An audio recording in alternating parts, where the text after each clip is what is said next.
said, being an artist is the act of being vulnerable in public. But I would also say that's how it looks from the outside or feels. And that to me, the definition of art is a kind of radical political autonomy to do what you want. That's how I engage with other people's art.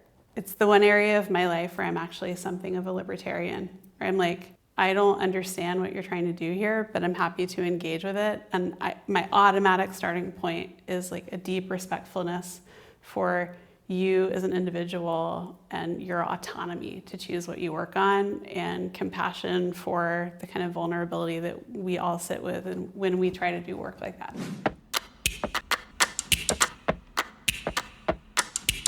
Hi, and welcome to a very special episode of Bienale TV. What makes this episode so special are the interests of today's guest, Amy Whitaker. She is an assistant professor at NYU with a master's in business as well as a master's degree in fine art. An incredible mix of interest and, well, a reason why I'm so excited for this interview. She's also the author of two incredibly interesting books. Museum Legs, which is a wonderful collection of thoughts on the operation of museums, asking questions like, what is the purpose of a museum? Should they educate us or entertain us, or merely act as public displays of art? And regardless of what purpose they have or should have, should all art museums try to serve the same one, or niche down and follow one particular mission? Her second book, Art Thinking, explores the act of being creative in today's world of schedules, budgets, and bosses. It combines the mindset of art and creative thinking and the tools of business, offering practical advice, inspiration, and a healthy dose of pragmatism for anyone that wishes to navigate the difficulties of balancing creative thinking in a business environment. With me today is Amy Whitaker. Welcome. Thank you. I'm so glad to be here. I'm glad you can be here. It's a wonderful pleasure that you take time for this interview, so thank you very much. And I wanted to start off this interview with asking you about your book that you wrote in 2016 called Art Thinking.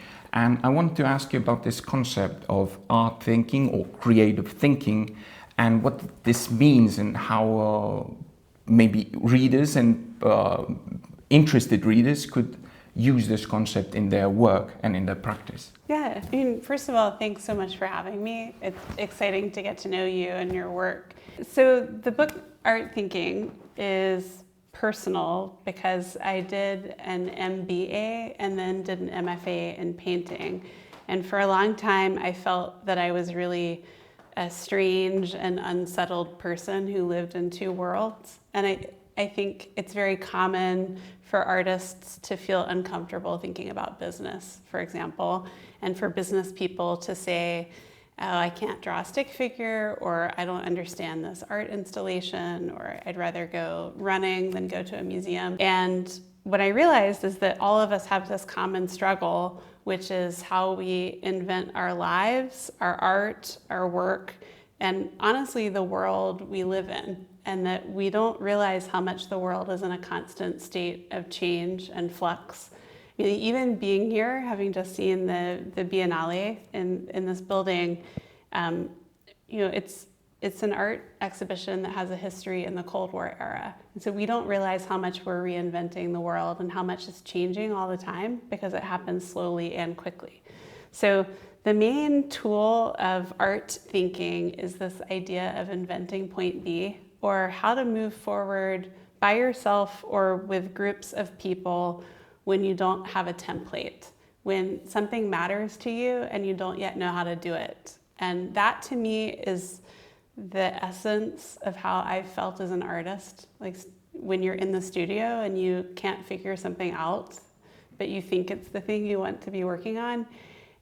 But all of us engage in that process in a world that is structured as a market economy. And so I also strive to develop a warmer, kinder language of business that is human and that allows us to build smartly into corporate structures and political structures that exist, but also just to find the resources that we need for projects that are important. I think it's a big, well, I wouldn't call it a big issue, but it is an issue in a way where I know from myself and from my colleagues, this idea of money and business and just tends to leave creativity and self-expression and authenticity sometimes outside of the conversation, but it doesn't necessarily have to be like that, as I understand, because as you said, you're trying to make this a more warmer, more friendly and more understandable conversation. And I'd love to ask you, how could, as I am putting myself into my first year of the academy, how to tell myself from the first year of academy, what can I take, what procedures, what steps can I take to try to understand this business side, this idea that price isn't this scary thing, but it's something that is part of making art, right? Yeah, I mean, I think it's so interesting what you say, because when I say business, that sounds like a corporate office building in the Bauhaus style and someone who watches the stock market returns all day.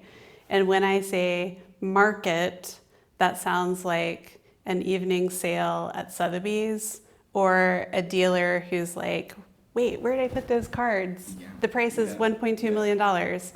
And you'll like it because it's more expensive and you'll think it's more valuable. So I really struggle with language, because what I'm interested in is economics as a set of tools.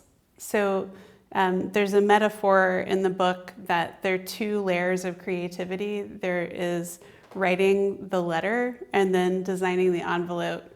And writing the letter is making the work. So writing the letter is you showing up at the academy because you want to be an artist and you have stuff to say and things to make and ways of being that are engaged in the world.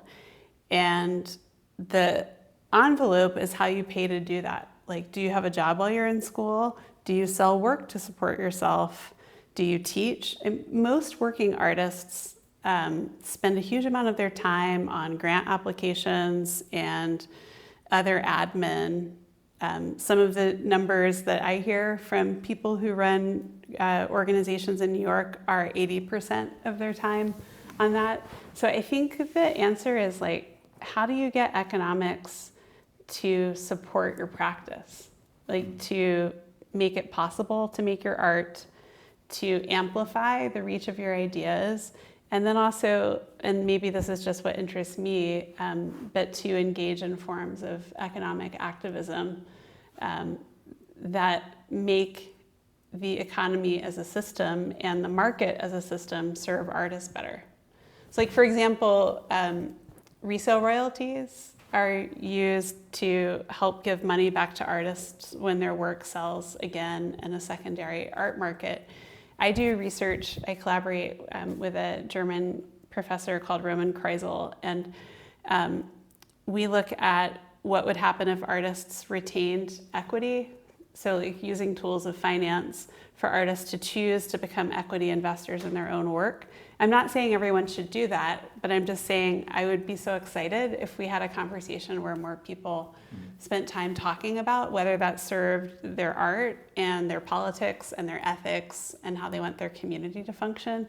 So how to get all of this sort of, this is business, to sound like a community of support and be made visible so that it can be made invisible. Which is very interesting for me, this idea of just setting up the system. I wanted to ask you this, setting up the system, because as I understand it, there is a good amount of knowledge that artists should learn about business, and businessmen about artists. It is a complementary thing to learn, right? But at the same time, I'm thinking about, like, structures that are already present, albeit not the questions, do they work or not, but I'm thinking curators and critics, and where do all of these people come into play in this system of, artists as businessmen, businessmen as artists? Yeah. Yeah. I mean, I think that we just don't talk enough about radically transparent economics. Like, we don't talk about what the curators got paid and whether they had to work a side job to do a show or whether they're paid quite a lot of money. We don't talk about, there's a letter that was written by a lot of art critics in the United States recently about board representation, the trustees of museums and what kind of business interests they have. And you have to be able to afford a certain kind of activism. Like, you cannot sign a letter like that if you do not have a way of supporting yourself that protects you from consequences or where you have some backup plan. And we were talking about this before. I was just in Venice, and of course there's some amazing art and some very serious, with a capital S, art. But a lot of it, like, I wanted to know what the economics of it was. Like, the Japanese pavilion is a sort of epic project on climate crisis, but it uses a lot of resources and looks very expensive to make, and it looks like it has a very significant carbon footprint.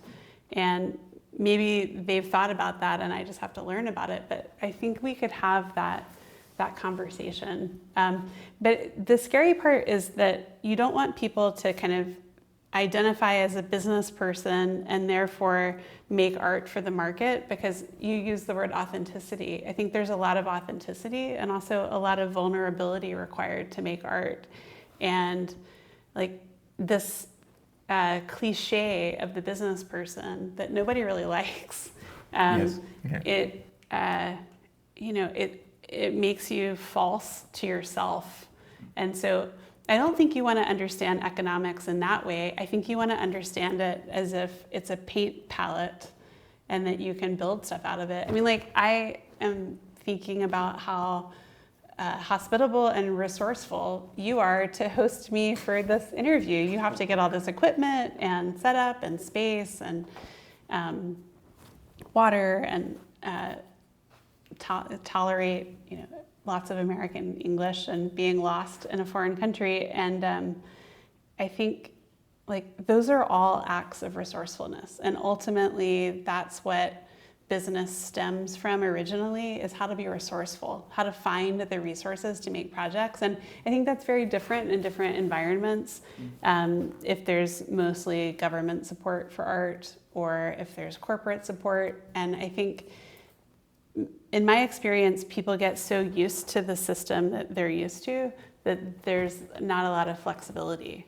Like, the American system is quite strange. We rely on private philanthropy that people give money in exchange for a tax break, and that has a huge impact on what gets funded relative to what gets funded in a country with mostly government support.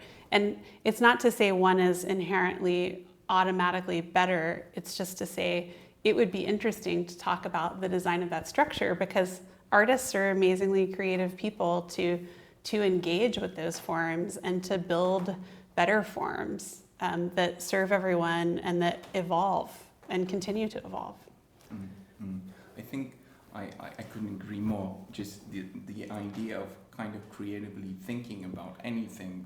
What you said, like system, right? Yeah. It's like even the scientific way of defining what is a system is to step outside of the system and look back into it. The only way. And as you said, if you're part of it, you will not see the forest for the trees, right? Yeah. And I'm thinking creativity and just this letting go and having these blocks and blotches of hours of not doing anything and trying to dislocate yourself from the outside does really help in the whole process of trying to figure out yourself, your system, where you stand, and so on. But I'm thinking, because I can relate to myself in my projects where I've been in either planning in business stage or then in the creative stage where I did nothing to the onlookers, Yeah. And I'm thinking, when you invent this point B, right? what do you do then? Because I'm thinking there's a wonderful book, The E-Myth by Michael Gerber. He says it's from a business perspective, but he says that every entrepreneur needs to also be a technician and a manager. Right? Yeah. And it's either these three lacking makes people not do good, not succeed in their wishes to do business. Either they're too forward-looking, like an entrepreneur, and they lack management skills, and maybe they're too technical and they lack management skills as well, or they do just manage, but they have nothing to manage. Yeah. Whereas the project, the thing they should be doing is either bad or just non-existent. And I'm thinking, when I get to this point B as an artist, as a technician that likes to, fiddle around and play and toy, and I invent it, what is the next step then? Do I invent point C, or do I manage and optimize point B? Right. No, it's such an interesting question, and that book sounds fantastic. So the idea is, if you're making a work of art in any area of life, you're not going from a known point A to a known point B, you're inventing point B. And I think what you're getting at is that there's almost a stereotype of the artist as well as the business person.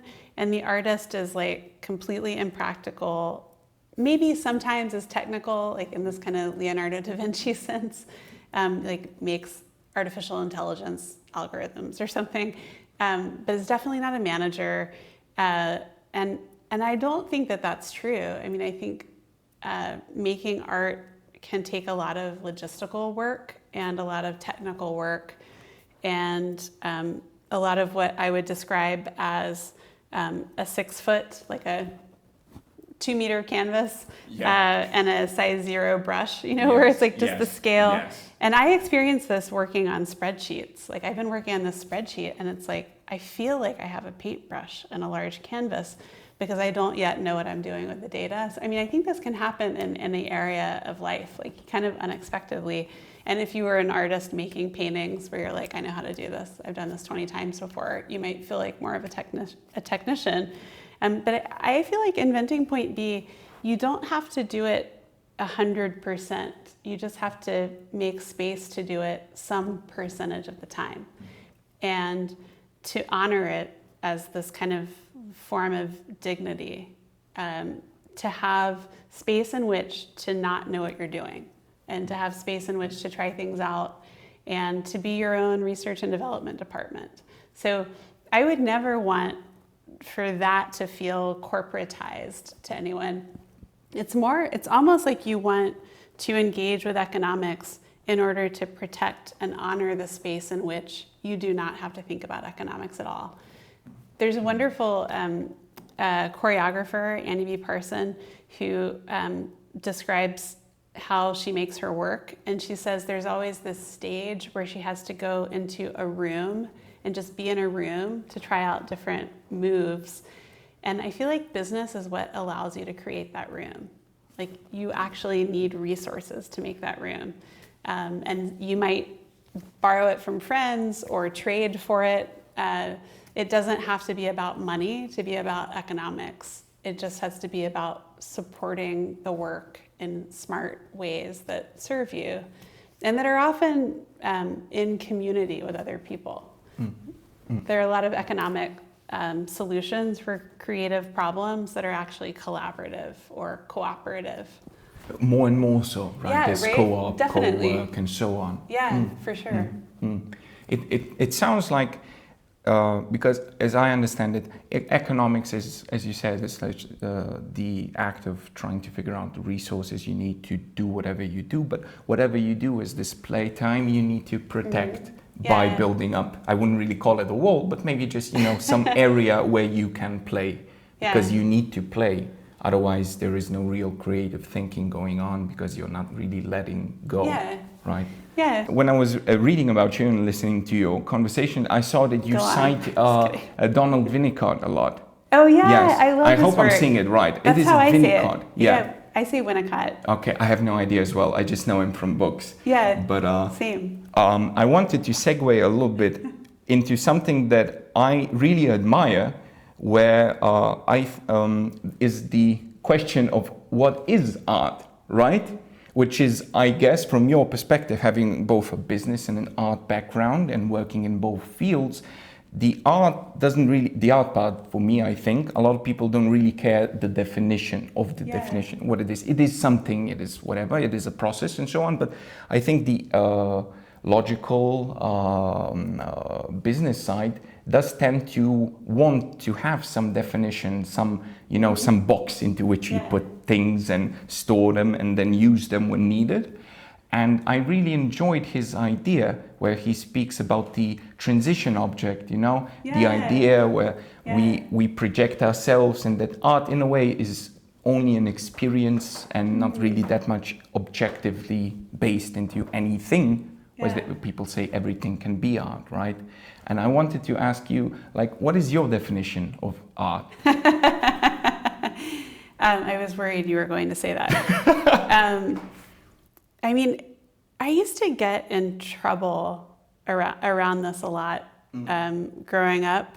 I felt really self-conscious, almost to the point of not quite shame about being able to say I am an artist, because I would be in classes with people who are making art that it somehow seemed like self-indulgent, or I felt like I was supposed to be doing other stuff. And then I actually did commit to being an artist and had odd jobs in a studio, and then I was like, I'm a person who would rather teach 100 people to draw than have 10 people who are critics love my work. And so I shifted to working in museums, and then I went to study business because I was like, these museums, people aren't paid the right amount, and they're economic structural problems, and I don't know how to fix them. And it makes the workforce much less diverse. It makes the audience much less diverse in every way you can think of. And this seems like an economic problem, but I don't understand how to engage it, and I don't hate math, so maybe I should learn these tools. So I think that I've always struggled with this question of what is art or who is an artist, because I've often been on the receiving end from myself and from other people, this sort of criticism. I remember being in art school and this guy was like, you're not an artist because you write and you do other stuff. And it was used in this form of power of identity to say you are or are not an artist. And I know people who I really respect who are artists who say, Amy, you're not an artist because you talk to people in corporations sometimes about creative practice. And sometimes I do that and it's amazing. And sometimes I do that and I feel like a trained seal because I'm talking to people who are doing innovation and have multi-million-dollar budgets to do it. And sometimes it's just a human conversation, which is wonderful. So I think that my definition of art would either be to borrow from Riza Wilson, who now runs, she used to be at the Rauschenberg Foundation, and she now runs the Laundromat Project. Anyway, she described it once, being an artist as the act of being vulnerable in public. But I would also say that's how it looks from the outside or feels, and that to me, the definition of art is a kind of radical political autonomy to do what you want. That's how I engage with other people's art. It's the one area of my life where I'm actually something of a libertarian, where I'm I don't understand what you're trying to do here, but I'm happy to engage with it. And my automatic starting point is a deep respectfulness for you as an individual and your autonomy to choose what you work on, and compassion for the kind of vulnerability that we all sit with and when we try to do work like that. It's a really long way of saying that I think it's a sensitive question because so many people are cut off from that part of themselves. And then there are political power structural dynamics of kind of who's an artist, who's not an artist, how those things get defined, actually within what are deeply political power structures. What do you think? What's your definition? I look at it in a way as a play between chaos and order. But as you said, I do agree fully, because I love what you said with this idea of I would say either courage or power struggle. It's either, it all depends upon the amount of compassion one has for the other people around themselves. Some that are very competitive, they tend to go towards the power struggle, to use art as like I'm looking at Damien Hirst and similar artists who really project themselves and their egos in this presence of, everything I make, everything is me, and I am everywhere, and I will not die. Ironically, his work is all about, memento mori, but in the end, he will, as we all will. But it is this protective mechanism, right? But at the same time, it can be something very pure and showing enormous amounts of courage, acceptance, and as you said, publicly showing your insights to everyone and saying, I am not afraid of chaos. I am not afraid of whatever is lurking behind every part of life that I do not know of. Yeah. I am here and I'm courageous enough to be. Yeah. That's it. And that's art. Yeah. It's just an experience.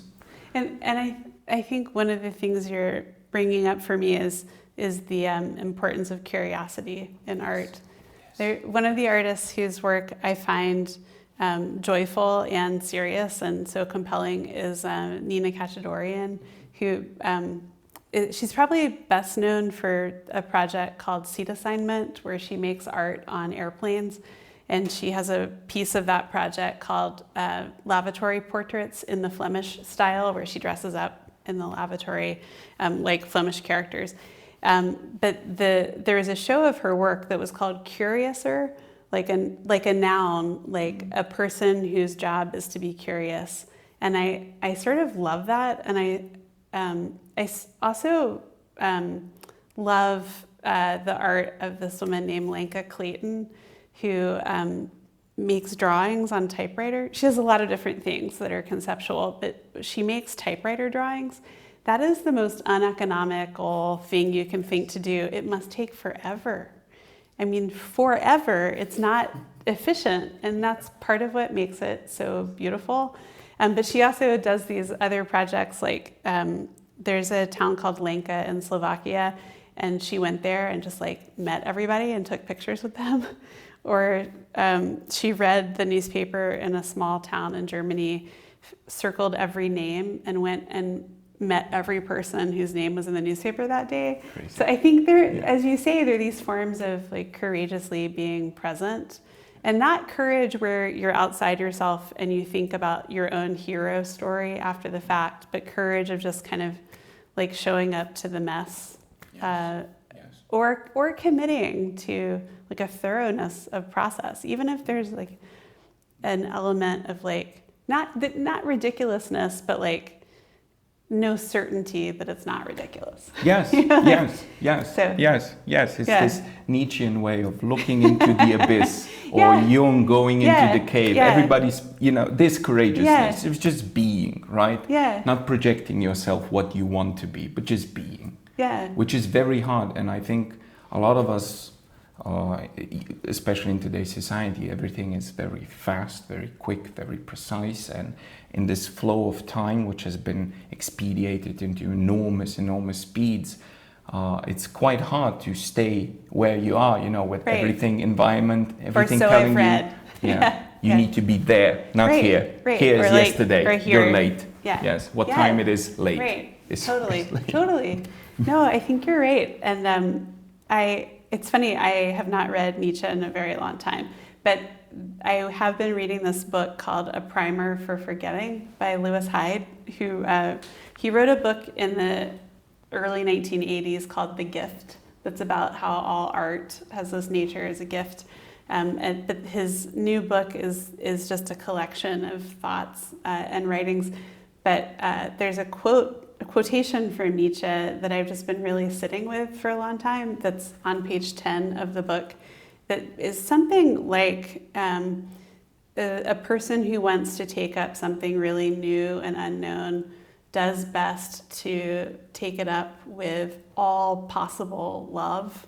And I feel like that's almost the crux of what's so difficult about business, is that business sounds so antiseptic and not human, and like you're a rapacious capitalist or you're a generic version of a person. And I think it can be taken up with love, and it can be taken up with generosity.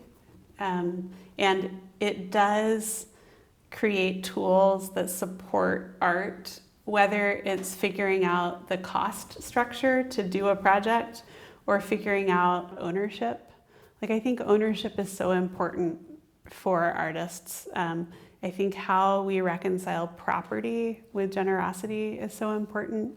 And I spend a lot of time in those conversations, and I want more people to be part of them. I want more conversation where people say, I don't own my art. I do own my art. We all own culture together. Like, I really want us to develop tools. And I do some work we were talking about earlier on blockchain and whether it can be adapted to these purposes. But I think if you say, I'm an artist, therefore I don't care about ownership because my work is pure, 8 times out of 10, you've probably posted something on Facebook or Instagram or Twitter that is owned by a large corporation because you posted it there. So in fact, you are engaged in ownership practice. It's just that you're engaged in a kind of 1.0 or 2.0 version of that that's based on the kind of tools of the time at which those companies were started. And I think increasingly, and I think blockchain is part of this, there are tools that make it possible to own things together. Like, I work with this blockchain company in Taipei called Bitmark, and they have a plugin on if this then that, and you can like automatically assert property rights to your Facebook post before you post to Facebook. It's just like, it's almost a conceptual art project. Like, where you're like, yeah, I own this. I mean, How does that interact with the terms and conditions? I don't know. How does it get litigated? How does it develop into a market? Do we all have to get together and sell our data? Do we then have to pay to be on Facebook because we're no longer the product? But like, I dream of a world where economics helps people support their art practice long enough to forget about it, and also where economics becomes part of the medium that we all engage in, because I feel like these are profoundly important creative design questions of our time, and they have to do with energy and technology and community and connectedness, and there is a part of them that is economic. And it's so hard to talk about that, because when you throw economics in the mix or business in the mix, it's like you brought like the loud person who's a bad listener to the dinner party. Some people would say, hegemonic instead of like obnoxious cousin. But I think that that's also part of the work, is to figure out how to be like, okay, like I'm going to bring you to the party, but we're still all going to have a conversation. And I don't know how to do that perfectly, but.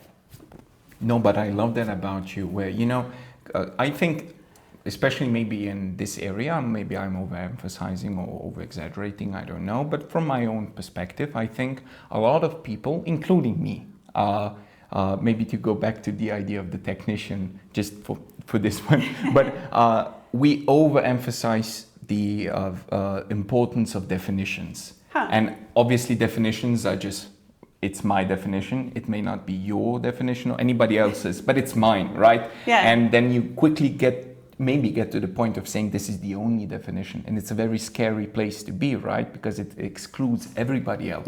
And obviously there is no one perfect answer to anything, really.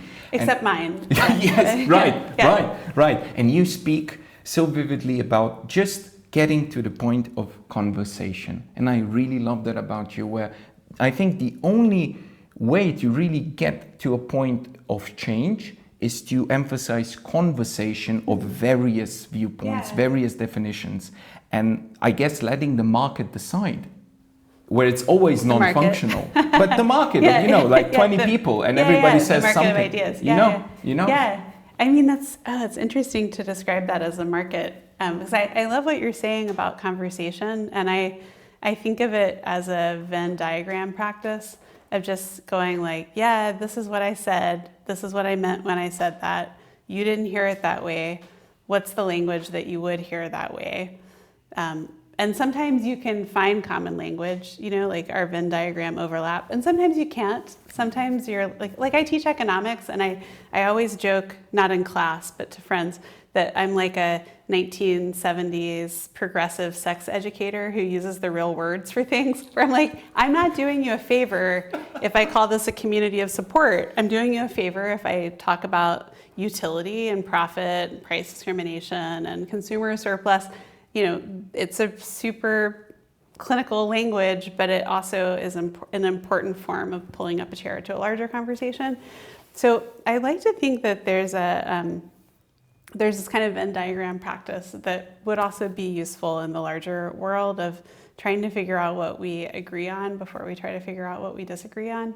It's also a very natural progression of thinking where what we agree upon is a very positive way of thinking, where, you know, what we disagree upon is very negative. Yeah. And even studies show that negative thinking in any form or any way, even just disagreement and studying disagreement, does not propagate change as strongly biologically as does agreement and positive thinking. That's interesting. And that's why I really love this idea of, yes, it's a clash of something, but I think we humans are in a way wired to try to get to a point where we kind of agree. I guess it was also biologically, historically necessary. If you did not agree, you might as well been killed because, you know, there was no law and so on. But and I think just searching for agreement and trying to find a place with that rather than disagreement is a very nice and very wonderful way to just go into life and just, you know, think about anything really. Yeah, and when you were talking about the marketplace of ideas, it makes me think of some of the central tensions in democracy around, you know, free expression, and ideas will get sorted out in the wash. And then when, in fact, you have to protect minorities from that process. So when the marketplace of ideas would overlook you know, things that are profound values. And so, I think one of the gifts that's been given to me the hard way, and is a gift that keeps on giving, is like practice at psychologically not always being known by other people, and sometimes being misunderstood, and figuring out how to make that part of the work. And I don't say that like, woe is me, everyone should feel bad because I'm misunderstood. Like, I teach business, but I teach business in an art school. I'm not a very good capitalist. But it also, there's a freedom and a flexibility of being misunderstood, because you can say, oh, that's interesting. I don't do this as well as I would like all the time, because being a professor, you're being evaluated by people who loved being graded in school. And so sometimes they can be a bit harsh or opinionated. I think that's the polite word for patronizing. But I think it's like figuring out what, and this happens as a writer too, it's like you figure out what you need to say, and then after that you figure out what you need to say for people to hear you. And I think we're all figuring that out all the time. And figuring, you know, it's like figuring out how much you have to talk about the politics around the work. And certainly to talk about economics and business as artists, you have to talk about politics. Because everyone will have a different politics of how markets and economics come together with art. And in a way, it's such a great form of practice of how to hold space for everyone to do that. And that's really the part of Winnicott's work that I love the part you were talking about with the transitional objects and all that. But like I take from him this sense of like safety and imperfection coexisting. That you're not designing for things to be perfect all the time. You're designing for it to be possible to repair, and you're designing for it to be possible to have this idealized state, the child who is connected to the parent, to have this idealized state. It was sort of like the kind of pure state of art, and then to make it safe for that to find forms of support in the world. And that doesn't mean that you're selling art in a commercial gallery. It means that you're designing economic structures that work for you on your own terms. And more often than not, navigating things that are highly imperfect. You know, you're like you might have a teaching job, but universities also have certain economic imperatives, or you might sell work, but sometimes you have to make a bit more of this kind of work, or you have to deal with this difficult person, or I don't know what it is for everybody, or you have to write a grant application that's really a thorny form. But I think that like making it safe for those things to coexist is not saying that we're all like these market actors. It's just saying that we have confidence that that is a tool that we can use if we need to use it. And I feel this way very deeply, that the best thing about understanding business is being able to say no to it when you want to, in full knowledge. Because you can spot it. Because you can understand it, right? Yeah, exactly. Yeah. And it's not avoidant. It's and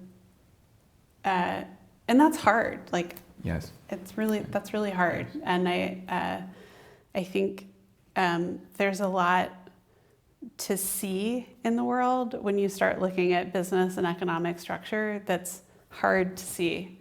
And then beyond that, there's also a lot that's still human. I mean, you can be someone who's very financially successful at business, who's like a complete asshole, excuse my language, or I usually say excuse my French in the United States, but that doesn't really travel. So we prejudice you of language, isn't it? Exactly. Really, what's the substitution? I don't know. Yeah.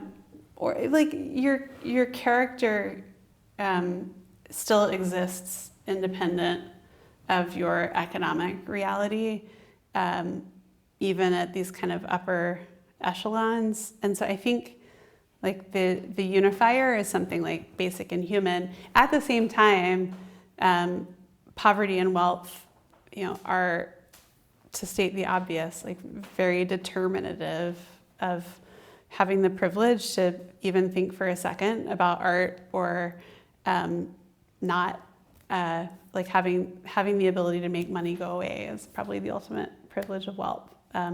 So I just think these are conversations it's exciting to have, and also for me it's really exciting to learn from you and from being here, and to get to like see the history of the Bienale and the forms of engagement and kind of remarkable art that's in the building we're sitting in. And so that's exciting because in and of itself, but also the sort of gift of being somewhere unfamiliar enough that you can see things that you might get used to otherwise. So. No, I love that.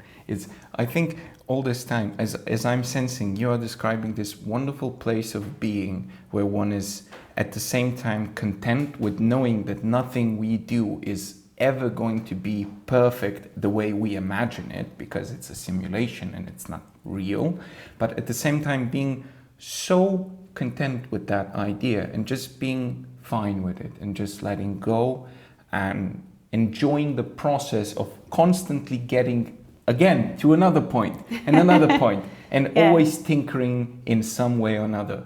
And I really like that, because I think that in itself, for me, describes what I do when I do art. That's what I do. That's where I am. I'm in this place. And it's a wonderful place of play. And I really understand, and I love that you use this amalgamation of business and art. Obviously, me as an artist, I understand the business side as a very different thing than a businessman or woman would understand the art side.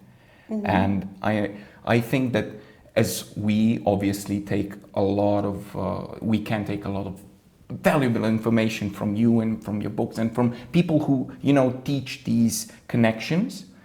There are also business people who, I guess, I don't know how to call it, but they can maybe live a more fuller and much more beautiful life just by sometimes letting in a bit of the art in a way that is translated into their language, which is not my language, so that they can understand why it's necessary and even good. Yeah. And I really like that. Yeah. I think there's a sense of hospitality as a civic virtue. Like that, you don't have to explain the French pavilion at the Venice Bienale, to someone who does corporate finance spreadsheets all day. But you have to invite them in. So as if you invited them to a party or in your home and you introduced them to someone and explained who the person was. Or if you started talking about something, you explained to them what you were talking about. I think it's in a way that basic. And I love what you say about the sort of just kind of carving out time, because I think the art thinking book does have a lot of those kind of where to start tools. And they start with these questions of what's the lighthouse, like what's the thing you're going toward but you don't know yet, and how you kind of ask, wouldn't it be cool if, or this is broken, how could it be better? And I think as an artist, it's also a form of rainy day project. I think a lot of artists, and I felt this way as an artist, where there's like the project you kind of want to be working on, but it's a back burner. How you cultivate habits of time to allow space for that. Sort of like a figure ground composition problem in your life, where you're not just moving through things you have to do, but allowing space from which like things can happen that don't have an outcome expectation. And then from that, like some other tools and mindsets that sometimes start to get into how you make space for that in a business context. And I think ultimately in a business context, it's an act of investment, and that means it's a portfolio problem, where you just have to figure out how much of your portfolio of time and energy you can invest in something that may or may not work out. That could be 5% or 10%, and then to own the upside if you create it. Like ask the right question, carve out studio time to work on it, own the upside. Which are wonderful steps to take, and just see where it leads you, right? And just as an experiment. Yeah, and I think artists can incorporate that into studio practice. It dovetails a lot with research on procrastination and essentialism and priority, all of that. Yeah. I want to ask you, maybe it's a hard question for a lot of us artists. Yeah. And I would like to hear your thoughts on it, because the question is about price and value, right? When the work is done and the studio time has been carved out, and it had been procrastinated galore, and there is now something that kind of looks interesting, but you don't know what it is. Tends not to be very likely to know what it is at the first time, but eventually you need to then, I guess, ask, right, people, or just have some means of trying to assess what is this, and is this maybe valuable to you or to somebody else, and if so, how much? And when I tried to explore this route, when I was starting out, I came to, you come to hourly-based pricings and project-based pricings and value-based pricings, and all these mechanisms that may be more design users rather than artists. But I tended to always get to a point where I'd get incredibly lost, where all of these things still demanded from me to take some number out of somewhere. Yeah. And I wanted to ask you, is there any way for us, is there an easier way, or maybe just a way to start finding these numbers in a more coherent and more logical way? The answer is 4. No. It's terrible. It's, this is the crux of it, that the logic of economics is that price represents value, and that just isn't the case in art. And I mean, you kind of covered a lot of the strategies for pricing that are like the cost of inputs, like your time and so on, the going rate, what the value is to another person, which is maybe more useful in other contexts. Like if you work for a company and you negotiate a contract and that saves the company X amount of money, that's an amount of value you have generated. But I think a lot of it is psychological and structural. So the psychological piece is that it's really hard to price art that you made because you're the locus of vulnerability and the locus of enthusiasm at the same time. It's like writing a book. It's just terrible to be like, read my book. Like I forget to, like it's terrible. Unless you're a very specific person who thrives on that. And maybe Damien Hirst is, I don't know him. But I think it's like, maybe it's a group problem where you get together with artist friends and you start a co-op. And then you don't have to feel like you're selling your work. Like there's a name that's selling the work. And then it's a political structural discussion that's like, maybe all our work should be the same. Maybe our co-op has pricing that's based on labor. That's our philosophy of price in art markets. Or maybe you turn it into like a Patreon kind of crowdfunding problem where you cultivate a group that privately supports your work and that puts money in and subscribes. There's an artist who, her name is Elizabeth Sunday. She's a photographer who I think is American, lives in France. And she does this where she kind of pre-sells work, but in a way that's really in relationship with people. And that also solves for the problem of having to pay to make the work up front. So like you are taking this investment risk, and nobody likes it when I call artists investors. Everybody hates it. But you're literally investing before you know the value of something, right? Even before you know it, right? And so there are a lot of artists, including people like Jeff Koons, whose work is paid for by other people before they make it. So I think that there's a lot of room for structural design, and then there's a lot of room for kind of acceptance of the difficulty of it and trying to design for that. So like get someone else to price it arbitrarily, make it a weird conceptual art project where the price is pegged to the cost of X per pound plus LIBOR. There's the Italian conceptual artist, I'm a little bit jet lagged. It's Piero Manzoni. Yes, Who made like cans of the artist's shit in roughly 1961, and they were priced, I think, according to the price of gold by weight at the time. So I mean, this is like where I think economics can become part of the art itself, in a way that's interesting and has integrity, like structurally. Yes, I love that. There's just this idea where I think of value and price, right? It's usually when I started out, it was the problem of going too low because you underprice yourself by an enormous amount. My first sale it could have been 2,000% more, but I didn't know. And the thing I think is more important with me, at least, it's not that I didn't know there was the problem. It was that I undervalued myself. Yeah. And I like the exploration of money. Yeah. I mean, I do that. We all do that. And I really like the exploration of value and money through the mechanism of trying to find, your own value on the path of trying to find the value of your work. Yeah. And then for me, I usually tend to operate from like a base spreadsheet where I say, this is how much I need to make to survive. And I incorporated all sorts of costs like new computers and so on into like a monthly how much I need to make. And from that number, I try to reach it every month. And if I do, I know I'm there. And when I try to sell work, I try to think about how long it took me to make that work and then compare it to how much my time is right now valued.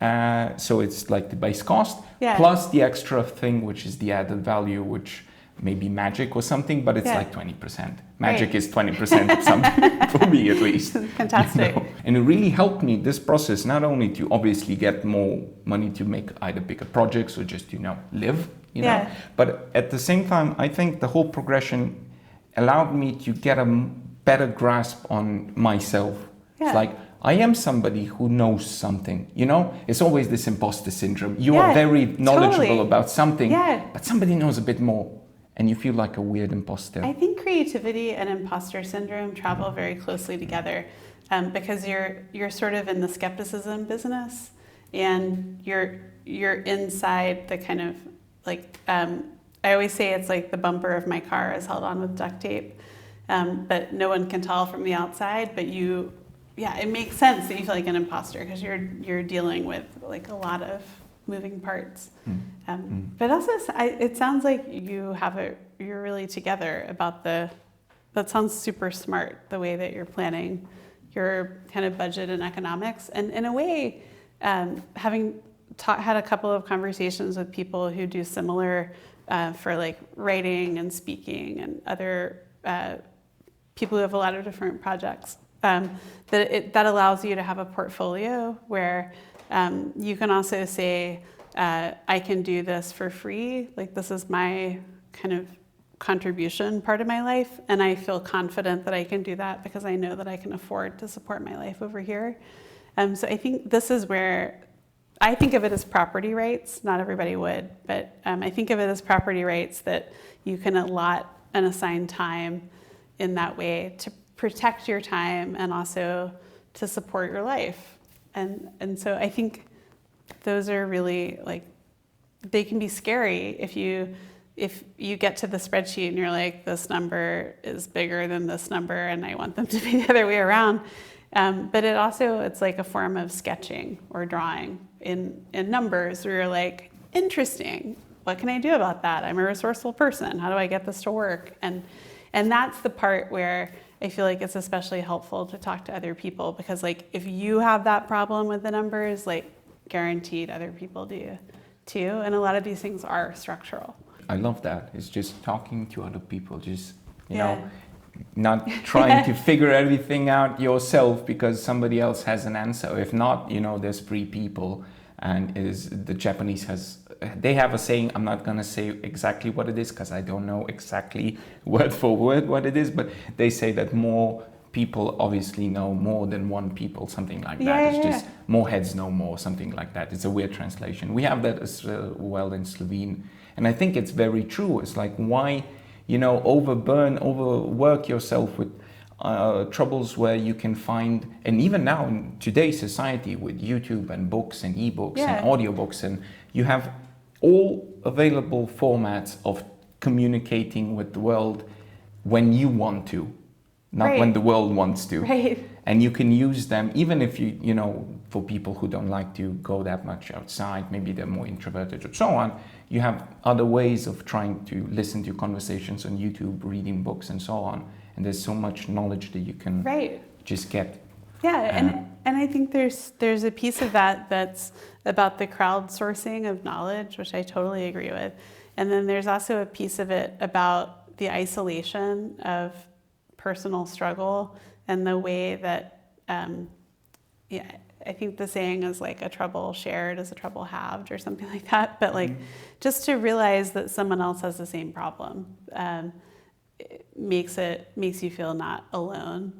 And then the economic structural solutions are often collective solutions. They're about sharing resources and setting prices, and if you believe in it, unionizing. And I mean, there are a lot of collective action tools of economics also. So I love that. And this is the portion where I start to learn from you. I'm like, now I have a lot of questions about your spreadsheet. I'd love to talk to them when we're done. I'd love to, if you're curious, sure. I'm always like, my go-to, I'm like, can I see your spreadsheet? Would you like to speak in my class? Like, we're into my list of asks. I'd like to end with this conversation just to go into a more specific, more pragmatic kind of feel, because I remember once sitting at a conference somewhere in one of the museums in Ljubljana. There were many figures who were more or less the upper echelon of Slovenian art practice, artists, curators, and so on.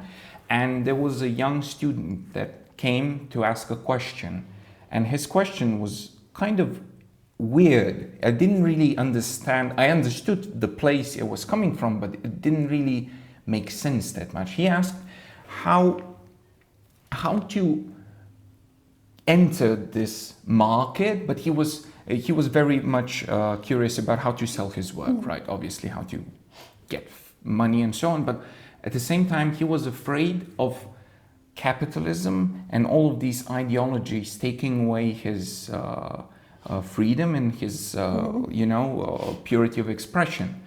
And I really struggled because I think about that question a lot. And always I come to a point that I think that the question of ideology and so on is a very pure and very sincere question. But at the same time, in Slovenia, where 90% of the art market is publicly funded, where there's no real capitalism to take away your soul, as to say, right? It might not be the best question to ask, but may just be like a thought to guide you through life. But I'm thinking about what is the right question for such students and there's a lot of us who still are figuring out our lives, right? To ask, to try to, because there is no real private market. But I want to ask you, is there a good question for us to ask collectively or personally to get to a place maybe where there could once be one eventually? That sounds like a poetic question that was asked, and I know that feeling where you've asked a question that no one gets, but then like how beautiful that we're talking about it now. So just practically, so I am teaching a workshop tomorrow, and there are handouts for the workshop, and I'll be sure to share them. They're under a Creative Commons license. And they're ways of going through and saying, what's a project I want to do? What are all the resources I need to do that project? How do I put those resources into categories where some of them have costs that are explicit or implicit and some of them don't? And then how do I put them into a really simplified accounting format so I can see if I have surplus? Or how do I get a sense of break-even calculation? So that's my first answer. My tangible theoretical answer is that one of my favorite pieces of writing I've ever gotten to do on this topic was an essay I wrote for Hyperallergic in the summer of 2016 called Why Teach Business to Artists? And it has this Maslow's hierarchy of need about different levels of engagement between art and business and the kind of political parts of that, and I will happily send you the URL so it's handy. In terms of this idea that 90% of funding is from governments, and so there's no private market, I totally hear the truth in that. At the same time, I think that creates this sense of exceptionalism for markets, and that actually, if you're writing grant proposals to charitable organizations or to government agencies, you're engaged in something that may be very different. I'm not taking away from government support for the arts just because we have so little of it in the United States. It's such an admirable civic virtue.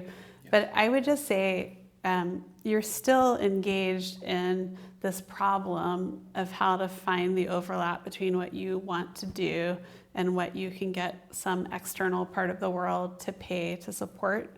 And that's the same thing as someone who's trying to put a product to market. It's different because it's different from the idea of a capitalist who's trying to accumulate wealth. But it's the same in terms of just trying to get ongoing structural funding. So I think I would say the same thing, which is like, it's a question of how to be operating in a system and not subsumed by a system at the same time.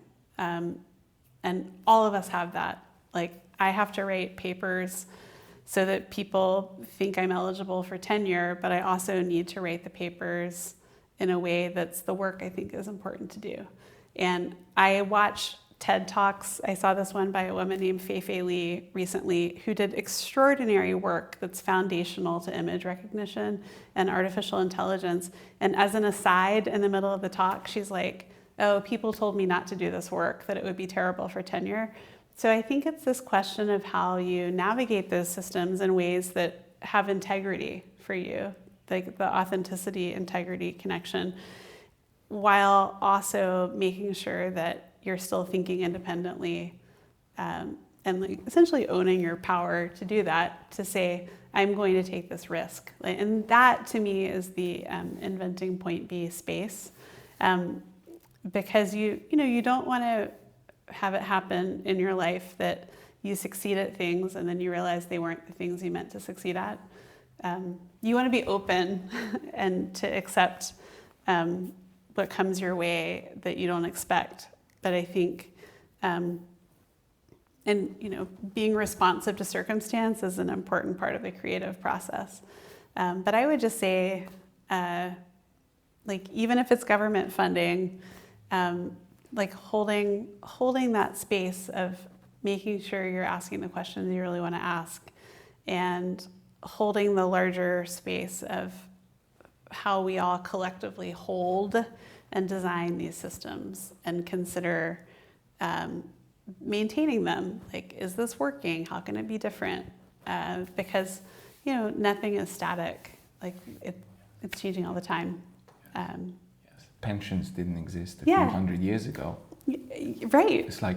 and I think they're also there are some conversations, they're not super loud, but there's some conversations I've had with people where it's like, this grant application is so well-meaning, but the amount of labor it requires to apply for it is shocking, and the amount of money that organizations are spending. If 1,000 organizations apply for 10 grants, actually more time and money is spent on the collective effort than is given by the organization. So I think these are all just forms of engagement. I love the way you compare it as just to another form of market. I never thought about it, but I love it. Because even right now you said, it's like 10,000 organizations going for 10,000 euro. I'm paraphrasing, it doesn't matter. But the point is, isn't it similar to when marketing happens in, various companies where you just throw, quote unquote, throw money, and you try to get that money back, and some will and some won't. Yeah. And isn't it, there are always similarities, and it's all kind of, popping into place now, where it needed these two words. It was like, just think of it as another form of a market. Yeah. And it does make so much sense. And then if it doesn't work, maybe there should be an artist collective that's like, hey, we want to negotiate for a standardized grant form for all government applications, or maybe that exists. But if there's a problem where you're like, there's too much labor here, like in the case of the conversation in the US, I think it's probably a well-meaning foundation that's over-designed a problem, because they're trying, but they end up excluding people, like in the diversity, equity, inclusion sense, because they can't afford to apply in time or effort, or they can't make a video that's as nice. I think that it's also just the question of when it's a collective design problem. Because if you, in your example of the 10,000 euro grant or support opportunity, if there are too many people applying for it, then those people can come into conversation and say, how can we make this better? Like, this is not working. Yes. And most of the time, not always certainly, but a lot of the time, we all have good faith, best effort, and are trying, So I think sometimes there are limitations where there just needs to be more money in arts ecosystems, and that's a conversation to have. But otherwise, it's often you can go talk to someone and say, this grant application is onerous. How do we make it better? And I see those as back to the letter envelope. I see those as parts of designing the envelope. Making the system work for the first principles of how we support the most interesting kind of art in the most interesting way, and that is the form of efficiency that we're designing for.